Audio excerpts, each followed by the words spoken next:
All right, you saw this situation. Yeah, I don't know why she's laughing. I mean, I wouldn't be laughing if somebody's kicking my ass every overhead like this. Yeah. So apparently you were losing every time this situation happened. You couldn't defend. No. The opponent has some credit for it. I mean, the shot was pretty amazing. Yeah, it wasn't me, on the other side. Yeah. Now, the sad thing is that you have two options here.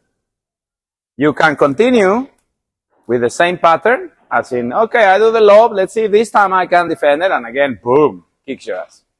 Or you can start playing the game, which is, okay, not in the first time they kick your ass with that ball, but you know, it was 3 or 4 times already. So do something about it, change something. And the way we need to think is simple. Okay, this guy is hurting me with this shot. I'm going to cancel it. Yeah? So next time, I want you to do the lob and go in this position. Yeah? Why I'm putting these marks? Because you need to think, okay, I'm going to protect this area. The opponent will have 2 reactions to this action of yours. One is the guy maybe is programmed to play there every time. So hopefully you are able to neutralize the ball, to start at least putting it back on the other side. He will get a bit surprised because he's been used to winning the point after the shot. With the corner. So now he's like, oh, fuck, Rika got it back. If he's smarter than that guy, he will start saying, okay, this is cancelled, well, I need a different shot, the middle. But now you have achieved something. Now he has to play a different shot that maybe he's not so good at. Secondly, and most important, is that for him to play in the middle, he has to play slower. Otherwise, what happens? The ball will come back to you, or you will be able to reach it. And third, your partner might have to cheat a little bit in the position and say, hey, listen, Paco, come this way a bit, dude. The guy has a tendency to play here. Now that I'm blocking, he's playing middle, so help me. Yeah? So it's funny how by you, I mean, when people say, hey, Gabo, I need to do tactics. Yeah, I understand tactics are extremely important, but also think simple. So what was the tactic? 1, 2, 3. Fuck. 3 steps. And now the feeling and the result, the outcome might be very different. Yeah? So let's see what will happen now, for example. Yeah? So you do the same situation. Remember that if I play in the middle, don't make the mistake of stretching and blocking. Yes. Because that is the, how we call that area? Snack area. The snack area, where you snack. When you snack, you don't stress. You have wine, you have cheese, you have crackers. You let it pass. Okay? So the player still doesn't know that you are coming, yeah? So you play the lob. Player moves. Bam. Hey, good job. Now you're neutralizing, probably even stealing the net after that. Yes? Oh, bam. Hey, good, good, good. Be more ready. Be more ready. I need footwork. I need footwork. Bam. There, okay, okay, go. Come on. There, set, go. There, okay, okay. One more. You block like my grandma. No, it's go. hard to Ready? Hey. All right, now, as you see, you know, that's one very good solution. Now, this is, you know, we get more into it, maybe after that volley, because you have taken time away from that guy. If you are able to cross it to the same player that hit the overhead, or in this case, if the overhead came straight. If you play it basically to the player that hit the overhead that is more back, you should be able to progress forward. Yes. And maybe even take a better position than them. Yeah, basically still in the net. So now let's see another situation where the player now says, okay, okay, okay. Rika has proposed something. Rika is blocking. Okay, now we need to propose something. So now the player will play in the middle. Let's see what you do. My advice is, if you are balanced, the balance is here. Yeah, it's not on your nose. The balance is on your butt. In case they pass you, you can pivot, go back. Remember the recovering exercise that we have done? Now it kicks in. So you use it. My advice, if you are able to put the guy in the same situation, do it. Again, provoke him, which is low, and go there again. Yeah? So then it becomes like a chess, like a game of chess. Yeah? So let's see. There, okay. Middle. There you go. Yes. Yes, again. Middle. Yes. And maybe this time he goes for you. Hey. What about you start progressing forward?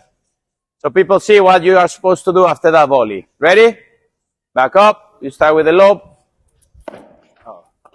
Lob. Yes, let's see. Is he going to play to you? No. The lob again. Put him in the same situation. Yes, now. Progress. Yes, exactly. Now, guys, as you see, this is a tactical tip. I mean, again, don't expect us to teach you how to build a rocket to go to the moon. Or to defend that ball that is like this low. Yeah, you can. Yes. Sometimes you will, but why? Why, if there are other simple options that also involve a very good tactic, as in, you know, if you block well, the guy doesn't have time. So if he plays that fast, take the time away from him. But anyway, when blocking, just a little parenthesis here, you are going to block well if you hit, yes, in front of you, but close to you. If you are afraid to wait for the ball and you are not comfortable playing with the ball close to you, you're going to be doing these things. And these things, what happens is the farther you play from your body, the more the technique is broken, the more the wrist will be broken. Same on forehand. The more I play away, the worse. So you have to be comfortable. Boom. And using the legs. Here. Yes, clean. Remember that you are absorbing the shot. Yes, and also because the shot doesn't need to be that fast, so you have time to move and transition to the next area. Yes? Now, I forgot what I was going to say. About the profile? Yes, no. This example of tactical example, you should apply it to everything. I mean, in that way, to me, we should think more simple when we think tactics. Yeah? Like I said, she's losing the points here. Well, cancel that area. Oh, but the guy has an amazing shot in the middle. Well, good. The guy must be really good. Yeah? But maybe your partner can help. Yeah, but now when my partner is helping, he's playing to the, well, the guy is good then. But at least make him play different shots. Yeah. Yeah? Apply this to everything. For example, if you're serving to the forehand of the guy, and the guy is rolling you. Sometimes I have seen matches where the guy is rolling him every time, and you still serve to the forehand. You haven't bothered to think that maybe if you serve to the backhand, the change and the outcome changes completely. Yeah? Same thing. Maybe one guy is very good when the lob goes wide open. He's very good at playing to the fence. Well, don't play it wide open anymore. Play the lob more in the middle or left shoulder. Maybe he doesn't play that shot anymore. Yeah? So sometimes it's just taking the time to think, okay, how am I losing the points? What shots are hurting me? How can I make for the opponent those shots a little bit more challenging for the opponent to achieve? Well, like I said, you don't need to change a lot of things. You just need to have the time to think about what's happening instead of just being like a bull and let's go, let's go, let's go, let's go, let's go. Yeah, I know you mean well, but you know, you also have to think. And this is where the levels separate from, you know, from A class, B class, to then D, even C. To me, is sometimes the players have the same quality. Yeah. Yeah? But it's not the same thinking, not the same commitment, not the same shot selection, yeah? And not the same way of adapting. So to me, that is what matters. Yeah. And again, this was just one example. We will give you more, or you can ask us more. But the solution was, in simple words, well, move more forward. A little bit forward. Do you need to be an extreme guy? Like, oh, I'm going to go all the way there and block. Well, no, because then if they pass you in the middle, you don't have a solution. Yeah, so you have to constantly find ways to neutralize the player or to at least make the player play a different shot. Yeah?